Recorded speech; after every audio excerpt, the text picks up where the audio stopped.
우리는 살면서 가끔 이런 상상을 할 때가 있습니다. 지금 내 삶을 완전히 바꿔주는 기적이 일어났으면 좋겠다. 그러나 우리가 기적을 상상하고 나면 금세 이런 생각이 또 듭니다. 내 삶에 그러한 기적은 결코 일어나지 않는다.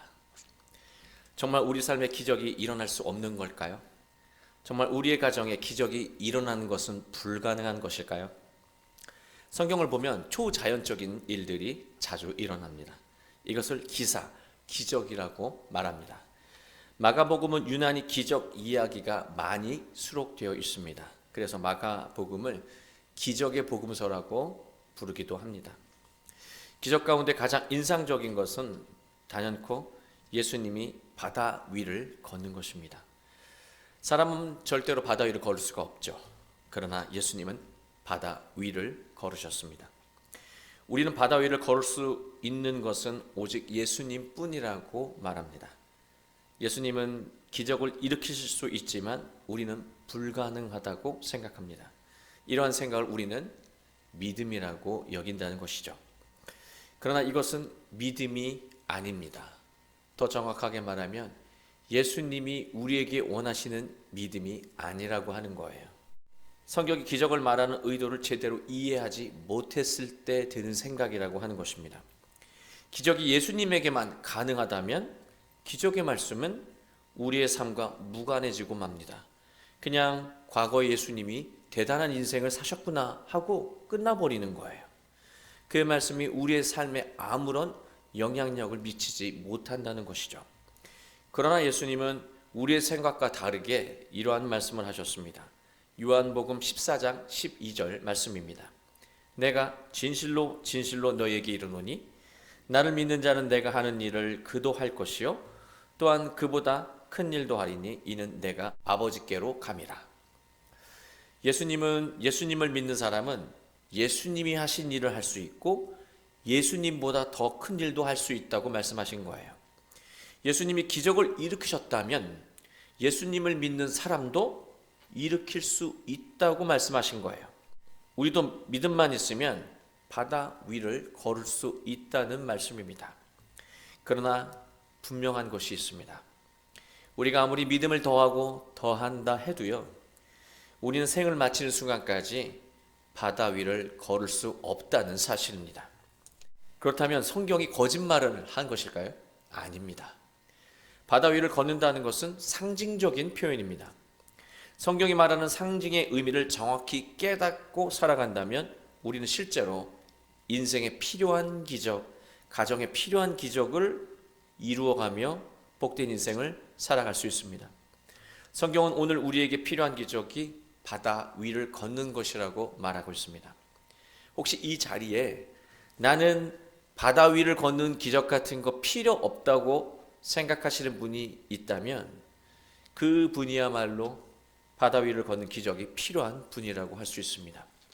바다 위를 걷는다는 것의 상징적인 의미를 깨닫고 살아갈 수 있다면 우리 인생과 가정은 완전히 달라진다는 거예요.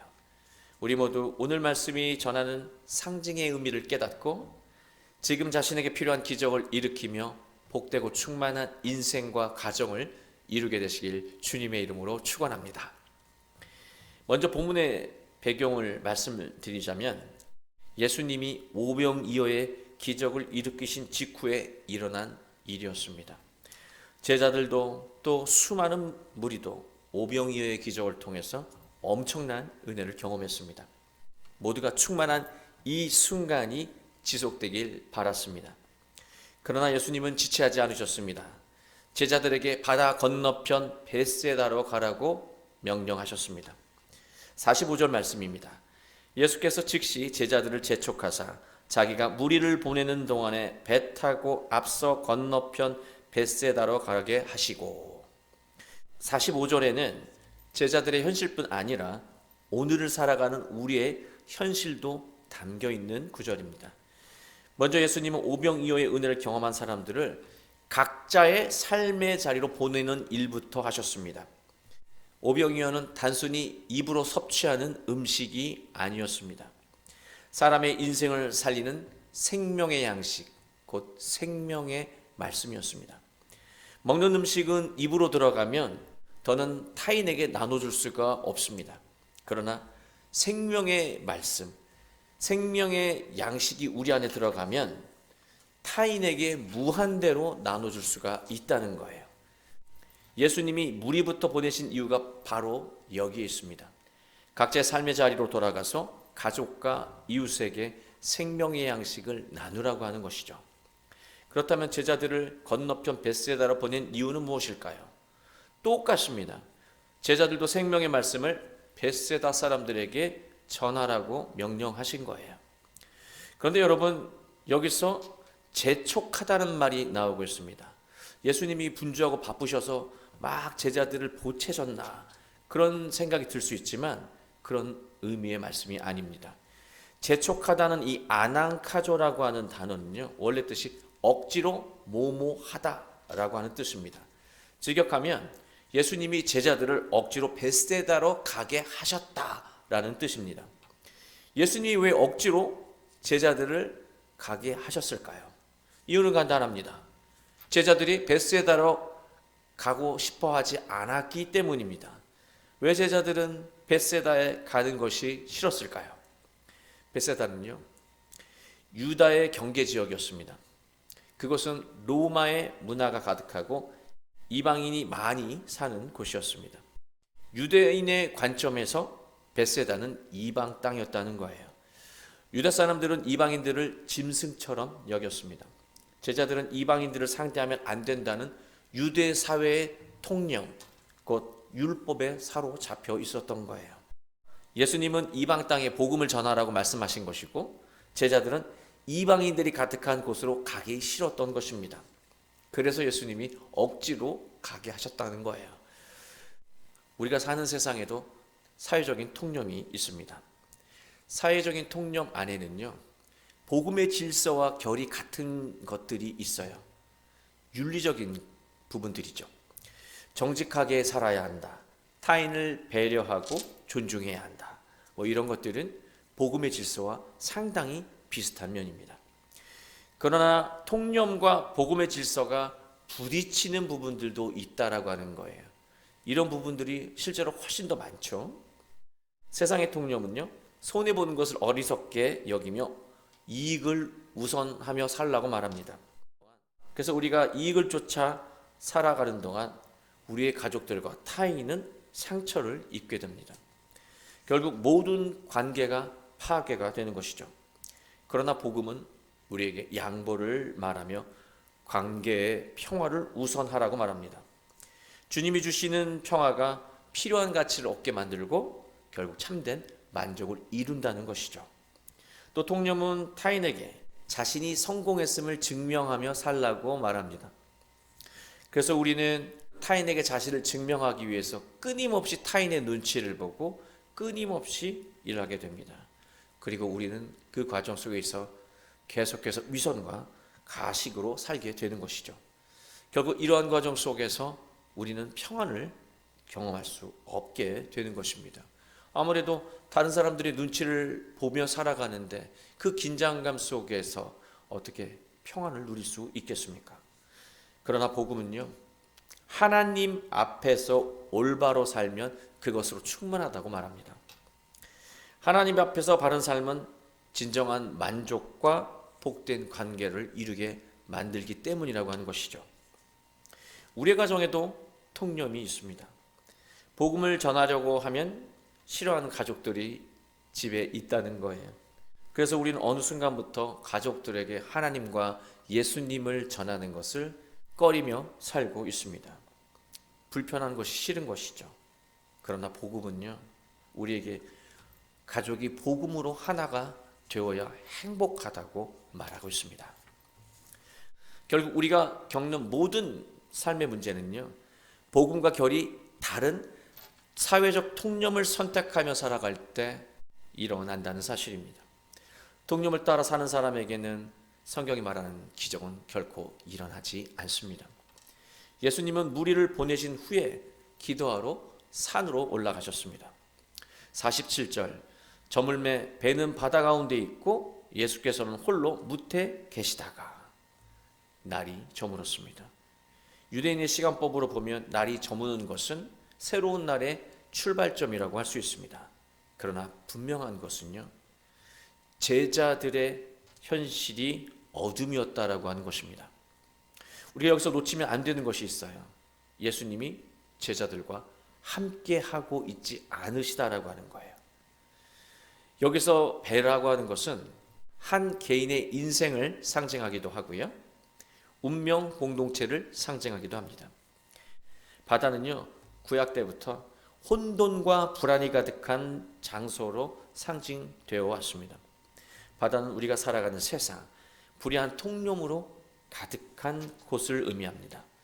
바람이 불고 풍랑이 일고 배를 삼켜도 하나도 이상하지 않은 곳이 바다라고 하는 곳이에요. 바로 세상이라고 하는 것입니다. 결국 세상 가치와 통념이란 바다에 푹 빠져 사는 사람은 잘 살아봐야 허우적대며 살 수밖에 없다는 거예요. 마가가 마가복음을 기록할 때는 예수님이 돌아가신 후 초대교회 시절이었습니다. 어두운 바다 위에 떠있는 배 한 척이야말로 초대교회의 현실이 있고 우리 자신과 우리 가정의 현실이라고 할 수 있습니다. 48절입니다. 바람이 거스름으로 제자들이 힘겹게 노젓는 것을 버시고 밤 4경쯤에 새벽 3시부터 6시쯤이 되겠습니다. 바다 위로 걸어서 그들에게 오사 지나가려고 하시매. 예수님의 시선으로 보니까요, 당시 제자들과 초대의 교회가 앞으로 나아가지 못하는 이유가 분명히 보였다라고 하는 것입니다. 바람이 거스름으로라고 하는 이 바람, 이 아네모스라고 하는 것은요, 세상의 풍조이고 통념을 상징합니다. 그리고 거스름으로라는 단어는요, 적대하다라는 뜻의 단어입니다. 그리고 힘겹다라는 단어는요, 괴롭게 하다라는 뜻입니다. 그리고 우리가 놓치면 안 되는 것이 있어요. 바람이 배를 때린 것이 아니라요, 바람이 제자들을 괴롭게 만들고 있다라고 하는 거예요. 바람이 제자들을 때리고 있는 거예요. 한마디로 해석하면요, 제자들과 교회가 앞으로 나아가지 못하는 이유는 제자들이 세상의 통념으로 살 것인가, 복음으로 살 것인가, 제자들이 갈등했기 때문이라고 예수님은 여기신 것입니다. 사람은요, 갈등하고 고민하는 동안에는요, 절대로 앞으로 나아가지 못합니다. 죽이 되든 밥이 되든 고민과 갈등이 사라져야 앞으로 나아갈 수 있다라고 하는 거예요. 이제 예수님은 바다 위를 걸어서 제자들에게 오십니다. 마가는 과거에 일어난 일을 지금 일어나는 일처럼 현재형으로 쓰고 있습니다. 과거의 일을 현재형으로 쓰는 이유는요, 과거에 일어났던 그 일이 지금 오늘날 우리에게 일어나야 한다고 여길 때 쓰는 표현 방식이에요. 따라서 예수님이 바다 위를 걸으셨다라고 하는 것, 그 일이 오늘날 우리의 삶 가운데 일어나야 한다고 마가는 말하고 있는 것입니다. 예수님이 바다 위를 걸으셨다라고 하는 것은요, 초자연적인 일이 아니라 상징입니다. 그리고 걷다라고 하는 이 페리파테오라는 단어는요, 행하다, 살다라고 하는 뜻이에요. 예수님이 바다 위를 걸었다라고 하는 말은요, 예수님이 세상의 통념과 같이 함몰되지 않고 초월적인 삶을 사셨음을 상징하는 것입니다. 이 초월적인 삶이라고 하는 것은요, 세상의 통념이 정해놓은 그 한계선을 넘어선 삶을 의미합니다. 그런데 특이하게도 예수님이 제자들의 배를 지나가려고 하셨습니다. 왜 그러셨을까? 예수님은 제자들이 예수님을 알아보는지 테스트하신 거예요. 그러나 제자들은 예수님을 알아보지 못했습니다. 제자들은 예수님을 유령이라고 소리치며 호들갑 떨고 있었습니다. 제자들이 예수님에 대해 무지했음을 암시하는 말입니다. 동시에 제자들에게는요, 세상 통념과 가치에 영향을 받지 않고 살 수 있는 것은 유령이면 모를까, 우리는 불가능하다는 그 인식이 그들에게 있었던 것입니다. 예수님을 모른다는 것은 자신이 어떤 존재인지 모른 채 살아가고 있다는 말이기도 합니다. 예수님을 모르고 자신을 모르면 오늘 우리의 삶에는 기적과 같은 놀라운 일은 결코 일어나지 않는다는 거예요. 50절 말씀입니다. 그들이 다 예수를 보고 놀람이라. 예수께서 곧 그들에게 말씀하여 이르시되 안심하라 내니 두려워하지 말라 하시고, 안심하라 내니 두려워하지 말라. 이 세 개의 문장이요, 바다에 빠지지 않고 세상이라고 하는 그 통념의 바다에 빠지지 않고 복된 인생을 살게 하는 비결이라고 하는 거예요. 먼저 안심하라. 이 날세우라고 하는 동사는요, 안심하다라고 하는 뜻보다 더 중요한 뜻이 있어요. 용기를 내다입니다. 용기를 내면 세상에서 허우적대지 않고 복된 삶을 살 수 있기 때문에 예수님이 제자들에게 용기를 내라고 말씀하신 거예요. 그러나 우리는 왜 용기를 내지 못할까요? 왜 이렇게 우리는 세상의 눈치를 보며 위축돼 살아가게 되는 것일까요? 하나님과의 관계에서 나 자신이 누구인지 어떤 존재인지 모르고 살기 때문에 우리는 용기를 낼 수 없는 것입니다. 하나님이 나에게 어떤 분이고 내가 하나님에게 어떤 존재인지를 알았다면 우리는 이렇게 눈치 보고 위축되며 두려움 가운데 살지 않는다는 거예요. 예수님을 몰랐고 나 자신도 어떤 존재인지 모르고 제자들은 살았던 것입니다. 사람이 세상 관계만 맺고 살게 되면 통념 이상은 살 수 없습니다. 그 인생의 기적은 일어나지 않는다는 거예요. 이어서 예수님은 말씀하십니다. 내니. 헬라어로 에고 에임이라고 하는 말인데요, 나는 나다라고 하는 뜻입니다. 예수님은 자신이 어떤 존재인지 지금 밝히고 계신 거예요. 나는 나다라고 하는 말이 내가 누구인지를 말하고 있는 거예요. 이게 무슨 말이냐면 출애굽기 3장 14절을 보시면 하나님은 모세에게 자신의 이름을 밝히는 장면이 나옵니다. 왜 이런 장면이 있잖아요. 모세가 히브리 백성들이 누가 너더러 우리를 탈출하라고 명령하더냐 물으면 당신을 제가 누구라고 소개하면 됩니까? 라고 묻는 장면이 나오지 않습니까? 그때 하나님께서 이렇게 말씀하십니다. 히브리어로 에흐예 아쉐르 에흐예, 나는 스스로 있는 자다, 그렇게 번역을 하는데요, 에흐예 아쉐르 에흐예라고 하는 말은, 에흐예라는 말이 두 번 반복하잖아요. 이 말을 영어식으로 표현하면 I am I, 나는 나다라고 하는 뜻입니다. 결국 예수님이 에고 에임이 나는 나다라고 말씀하신 것과 출애굽기에서 하나님이 자신을 에흐예 아쉐르 에흐예, 나는 나다라고 말하는 것과 똑같은 표현이라고 하는 거예요. 예수님이 나는 나다라고 밝힌 것은요, 나는 하나님의 아들이라고 말씀하신 거예요. 그리고 동시에 나를 믿는 너희도 나와 같이 하나님의 아들이고 딸이니 너희도 나처럼 세상의 통념이 정해놓은 한계를 넘는 인생을 살 수 있다고 말씀하신 거예요. 통념이라고 하는 바다는 하나님의 말씀대로 사는 자녀들을 훼손시킬 수 없으니 용기를 내서 하나님께 순종하는 삶을 살라고 강하게 말씀하고 계신 것입니다. 그리고 예수님 말씀하십니다. 두려워하지 말라.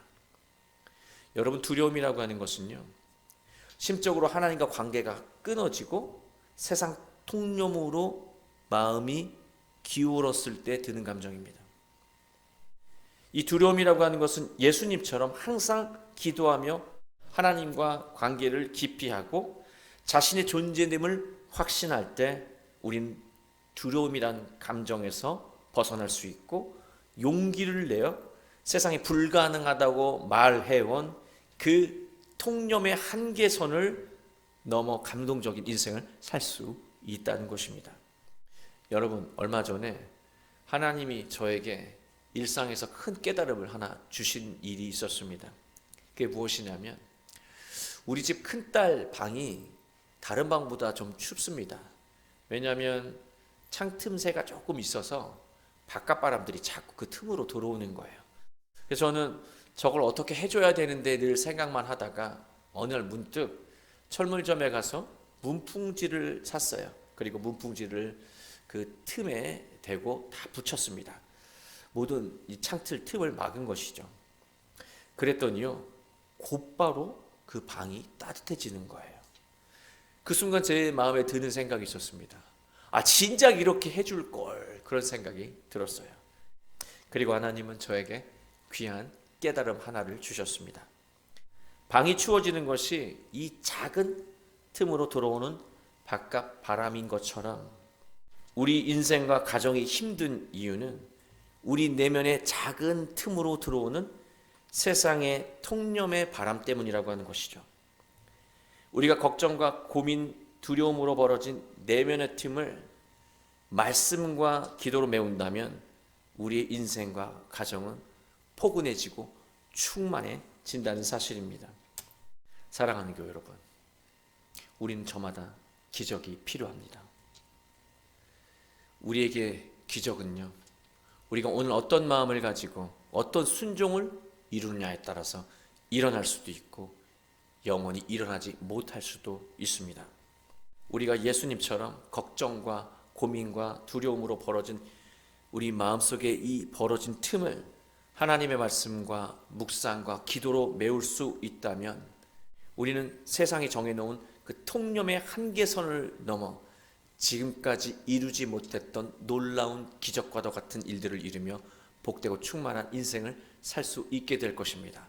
우리 모두 예수님을 따라 예수님과 함께 우리 마음속에 잦아드는 모든 세상 통념의 바람을 잠재우고 예수님께 순종하며 복되고 충만한 인생과 가정과 교회를 이루어 가시길 주 예수 그리스도의 이름으로 축원합니다.